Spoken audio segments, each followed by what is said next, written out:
ಅನ್ನೋದಿದ್ರೆ ಇಂಥವ್ರನ್ನೆಲ್ಲ ಮೂಲೆಗಿಡಬೇಕು ಅನ್ನುವಂಥ ವಿಚಾರವನ್ನ ಸಂಬಂಧಪಟ್ಟಂತ ಉಸ್ತುವಾರಿ ಸಚಿವರು ಇರ್ಬೋದು, ಶಾಸಕರಿರ್ಬೋದು, ರಾಜ್ಯ ಅಧ್ಯಕ್ಷರಿರ್ಬೋದು ಗಮನವನ್ನು ಹರಿಸಿ ತಾವು ಈಗ ನಡೀತಕ್ಕಂಥ ಸಿದ್ದಾಪುರದ ಗುಂಡಾ ಪ್ರವೃತ್ತಿಯನ್ನು ನಿಲ್ಲಿಸುವಂಥ ಕೆಲಸವನ್ನು ತಾವು ಮಾಡಿ ಕಾನೂನನ್ನು ಕೈಗೆತ್ತಿಯುವಂಥ ಕೆಲಸವನ್ನು ನಮಗೆ ಕೊಡಬೇಡಿ ಅನ್ನುವಂಥ ವಿಚಾರವನ್ನು ನಾವು ಅವರು ಮನವರಿಕೆಯನ್ನು ಮಾಡ್ತಾರೆ.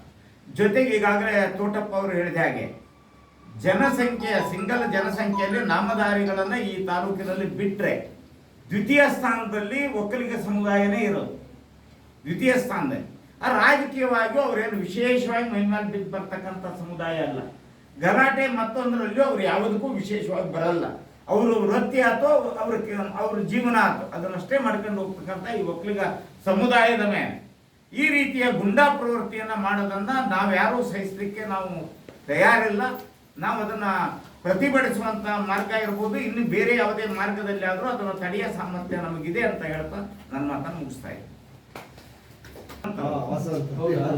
ಆದರೆ FIR ಆಗಿದೆ ಯಾರ ಮೇಲೆ, ಯಾರಿಗೆ ತೊಂದರೆ ಆಗಿದೆ, ಯಾರನ್ನು ಎತ್ತಿ ಹೋದ್ರು, ಯಾರು ಕಾರಲ್ಲಿ ಇದ್ರು ಅನ್ನೋದನ್ನು ನಾವು ಹೇಳ್ತಾ ಇಲ್ಲ, ನಾವು ನೋಡಿಲ್ಲ. ವಿರುದ್ಧ FIR ಆಗಲಿಲ್ಲ, ಇವರನ್ನು ಕಿಡ್ನಾಪ್ ಕೇಸ್ ಆಗಿದೆಯಾ? ಹೌದು, ಕಿಡ್ನಾಪ್ ಆಯ್ತು. 5 ಗಂಟೆಗೆ 9 ಗಂಟೆಗೆ ಅವ್ರ ಮನೆಯವರು ಅವ್ರು ಕರ್ಕೊಂಡ್ಬಂದು ಸ್ಟೇಷನ್ಗೆ ನಾವು ಕಂಪ್ಲೇಂಟ್ ಕೊಡೋದು.